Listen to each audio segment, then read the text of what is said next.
Aku udah kuliah cukup lama, dan satu hal yang nggak bisa aku ulang kembali adalah semester 1 atau semester awal. Banyak yang ngira itu fase paling santai, tapi itulah fase dimana banyak dosa terjadi oleh mahasiswa baru. Dan ya, dosa-dosa ini bikin kamu menyesal banget di semester akhir.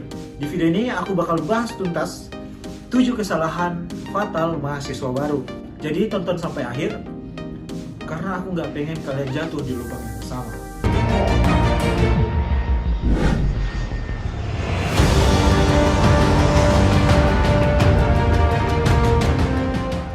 Langsung aja kita masuk ke pembahasannya. Yang pertama, gaya hidup bebas tanpa arah. Kalian tidur subuh, bangun siang, kuliah telat, tugas mepet. Awalnya seru tapi lama-lama bakal jadi beban. IP kalian bisa jeblok, reputasi kalian rusak, dan bahkan mental down hingga burnout. So tipsnya adalah coba bikin pola hidup baru. Mulai dari yang kecil dulu. Ya, tidur cukup, bikin to-do list nih. Ini simple tapi bikin kamu produktif. Minimal ngerjain tugas 1 hari sebelum deadline. Yang kedua, jadi mahasiswa kupu-kupu. Nah, kalian bisa cek aja di channel ini, aku udah pernah buat videonya ya di bawah. So ya, nggak ikut organisasi, kepanitiaan atau komunitas apapun, akibatnya adalah kalian tuh minimal atau minimum soft skill. Nggak kenal siapa-siapa dan susah berkembang. Saat lulus yang dicari itu bukan cuma IPK, tapi juga pengalaman dan relasi. Nah, tipsnya sendiri adalah ikut kegiatan. Bukan berarti harus jadi ketua. Coba mulai dari panitia kecil, komunitas diskusi, atau bahkan jadi volunteer. Banyak kok.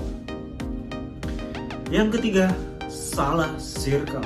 Ya, dunia kampus ini mungkin agak berbeda ketika kalian kuliah dan juga di SMA. Circle itu penting banget untuk menjalani dunia kuliah. Nah, banyak banget temenan sama yang toksik. Ini jangan ya. Hobinya cuma ngegosip, males belajar, nyinyir orang. Nah, lingkungannya buruk karena bisa bikin matiin semangat kamu untuk kuliah. Tipsnya adalah bangun circle yang saling mendorong untuk berkembang. Ya, sama-sama berubah lah, sama-sama belajar. Kemudian cari teman yang jujur, bisa diajak diskusi, dan punya goals. Ini penting banget nih, kalian kuliah itu harus punya goals guys, ya, biar selesai. Yang keempat, gak kalah penting adalah sistem kampus. Jadi banyak mahasiswa baru yang gak paham sistem kampus, padahal PKKMB udah dijelasin nih. Nah, banyak yang gak ngerti soal SKS, IP, cuti, sistem nilai, cara ngecek dosen, atau mungkin surat-surat terkait di administrasi. Padahal ini penting banget sampai kalian lulus. Nah, kalian bakal bingung sendiri, bahkan bisa jadi drop out karena ya salah ambil mata kuliah. Tapi ya jarang sih, cuman ya ini ngebantu kalian biar cepat selesai nantinya.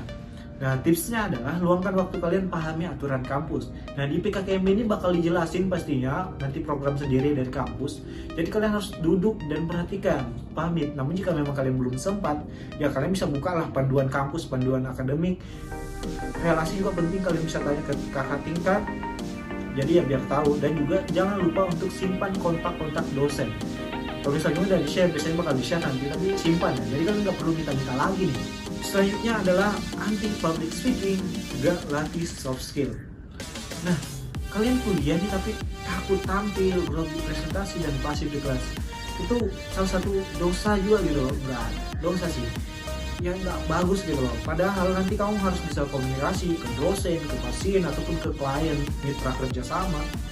Ya, jadi cobalah latihan kecil-kecilan, misalnya di kelas itu kalian ngobrol diskusi di kelas, berani jadi notulen, moderator, bertanya jika dikasih kesempatan oleh dosen. Ya tapi pertanyaannya masuk akal juga gitu loh, mikir juga, jangan asal sembarangan dan dicap buruk oleh dosen. Nah, nanti bakal lama-lama terbiasa dan jadi habit yang baik untuk kalian. Selanjutnya adalah fokus IPK tapi nggak punya visi.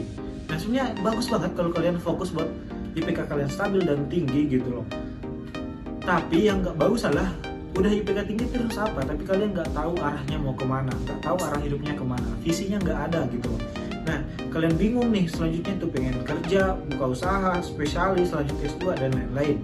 Ini nggak emang harus dari awal, tapi seiring berjalannya itu harus kalian sudah targetin gitu loh. Jadi rutin aja evaluasi diri kalian, kenali minat dan kekuatan kamu itu di mana. Bisa lewat mentoring, ikut seminar, atau ngobrol sama alumni. Yang terakhir nih, dosa besar terakhir atau ketujuh adalah malas kelola waktu, time management. Ya, semua tugas dikerjain mepet deadline. Bakal burn out nih kan. Waktu habis buat rebahan dan scroll medsos. Ini penyakit banget nih. Akhirnya stres, overthinking, dan jadi burn out. Nah, tipsnya adalah gunakan metode time blocking atau Pomodoro. Ya, tipsnya adalah gunakan metode time blocking atau Pomodoro. Jadi sediakan waktu buat belajar, istirahat, dan hiburan. Ini penting juga guys, cuma perlu belajar ya. Tapi porsinya itu adalah harus seimbang. Oke, ini sering aku mention di video-video aku sebelumnya. Nah, jadi itu dia tadi 7 dosa besar mahasiswa baru. Intinya adalah kamu boleh gagal di tugas, remedial, atau kecewa sama nilai, tapi jangan sampai kamu gagal memanfaatkan waktu kuliah. Dari sekarang sadar, karena setiap semester adalah kesempatan. Dan setiap kesalahan hari ini bisa jadi penyesalan 5 tahun ke depan.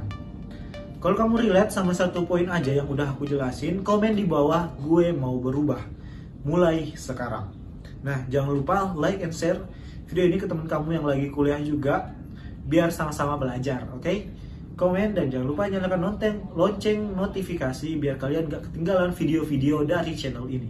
Saya Rajab Anis and see you next time.